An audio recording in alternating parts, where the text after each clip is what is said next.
Hello, আজকে 2 মে। তো এখন বাজে মোটামুটি 2:30। তো আমি একটা শর্ট ট্রেড নিয়েছি টাটা স্টিলে।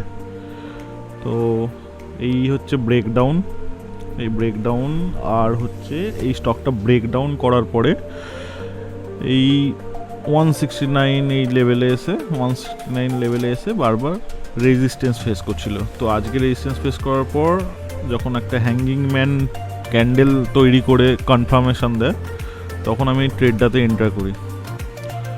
তো এখন আমি একটু আগেই এন্টার করেছি, এখন মোটামুটি কস্টেই চলছে। এখানে একটা আগের ট্রেডও রয়েছে লাল প্যাথ ল্যাবে, যে ট্রেডটা আমার কমপ্লিট এক্সিকিউশন না হওয়ার জন্য আমি সেকেন্ড ট্রেডটা আজকে নিলাম। তো ওই ট্রেডে 300 মতো প্রফিট আছে। তো দেখা যাক আজকে এই ট্রেডটা প্রফিটে যায় নাকি, কারণ অনেক অলরেডি লেট হয়ে গেছে, 2:30 বাজে, আর 1 ঘন্টাও সময় নেই। তো দেখা যাক কতটা প্রফিটে যায়। আর এই ট্রেডে এন্ট্রি করার মেন রিজন হলো এই হ্যাঙ্গিং ম্যান প্যাটার্নটা, হ্যাঙ্গিং ম্যান ক্যান্ডেল স্টিকটা। Hanging man candle stick confirm হওয়ার পরে আমরা একটা র্যালি দেখতে পেতে পারি। তো দেখা যাক, দুটো ক্যান্ডেল আমরা রেড ক্যান্ডেল বানাচ্ছে, তো আরও যদি রেড ক্যান্ডেল বানায় তাহলে আমাদের টার্গেটে পৌঁছাতে পারবে। আমাদের রিস্ক আছে অলমোস্ট 5000 মতো। তো তার এগেনস্টে কতটা যায় দেখি, কারণ অলরেডি টাইম এখন বাজে 2:40। তো 2:40 আর বড় জোর 40 মিনিট মতোই আছে। তো 40 মিনিটে কতটা যেতে পারে এটা, সেটাই দেখা। তো এখন কস্টে চলছে, তো দেখতে থাকবো।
হ্যালো, এখন বাজে 3:10।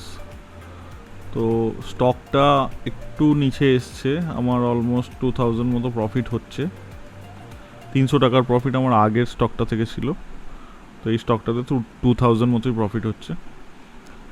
তো টাইম খুবই কম, 10 মিনিট টাইম আছে। তো 10 মিনিটের মধ্যে আমারও মনে হয় না স্টকটা টার্গেটে যাবে। তো আমরা আস্তে আস্তে প্রফিট বুক করার দিকে যাব। অনেকগুলো কোয়ান্টিটি আছে, অলমোস্ট 4000 কোয়ান্টিটি আমি সেল করে রেখেছি। তো সেটাকে বেরোতেও হবে আমাকে টাইমের মধ্যে। তো দেখা যাক, আরেকটু যদি যায় আমাকে অলমোস্ট 50%ও প্রফিট যদি দেয়, যা রিস্ক ছিল, তাহলে খুব সুবিধা।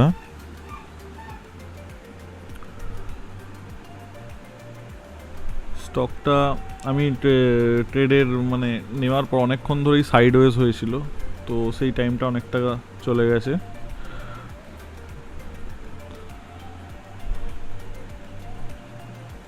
তো দেখা যাক, অনেক সময় হয় আমি টার্গেট লাগানো আছে অলমোস্ট 166.30-তে, অনেক সময় হয় এরকম জায়গাতে ক্যান্ডেল সাডেন ক্যান্ডেল বড় বানিয়ে দেয়, তো সেরকম যদি হয় তাহলে আমার টার্গেট অলরেডি লাগানো আছে, তো সেটা সেখানে এক্সিকিউট হয়ে যাবে। দেখা যাক, এখন বাজে 3:12, 8 মিনিট আছে। 3:15-র পর থেকে আমি বুক করতে শুরু করব।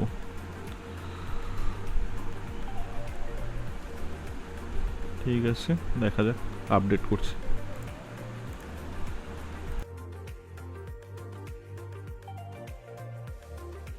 হ্যালো, তো এখন বাজে 3:18, আমি অলরেডি বেরোনোর জন্য রেডি হয়ে গেছি। আমি দেখছি যতটা বেশি প্রফিট পাওয়া যায়। 167.05-এর লো লাগিয়েছে, তো আমি সেখানেই টার্গেট লাগাবো বলে ভাবছি, বাট আমি ওয়াচ করছি। এখন খুবই কম টাইম আছে, আমাকে বেরোতে হবে যতটা পারা যায় প্রফিট নিয়ে। তো 167.50-তে আর আসছে না স্টকটা, বারবার 167.10 থেকে উপরে চলে যাচ্ছে। তো এটাই আমি এখন ভাবছি যে অর্ডারটা আমার মনে হচ্ছে একটু উপরে লাগানো দরকার। ওকে, 167.10-তে লাগিয়ে দিই, কারণ আর টাইম নেই, এবার বেরোতেই হবে। ওকে, সো আমি অর্ডার লাগিয়ে দিয়েছি 167.10-তে। এক্সিকিউট হচ্ছে না, মনে হচ্ছে আমাকে অর্ডার আরও উপরে নিয়ে যেতে হবে। ওয়েট করব।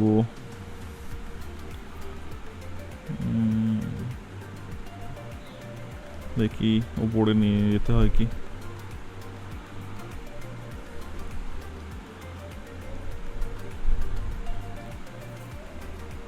ফিফটিনে করে দিলে আই থিঙ্ক হয়ে যাবে। 15-এ করেছি, 167.15-এ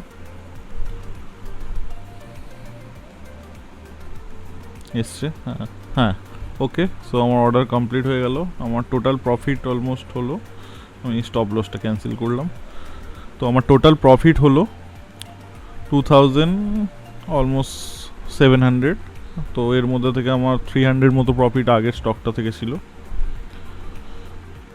তো মোটামুটি একটা প্রফিট পাওয়া গেল, 50% তো পাওয়া গেল, কিছুটা দুটো স্টক থেকে পাওয়া গেল। তো চার্জেস একটু বেশি লাগবে। তো শেষে এই 15 মিনিটের ক্যান্ডেলটা অনেক বড়ই বানিয়েছিল, আর একটা যদি বড় ক্যান্ডেল বানাতো তাহলে সুবিধা হয়ে যেত। বাট ঠিক আছে, যেটা পেলাম ওটাই যথেষ্ট।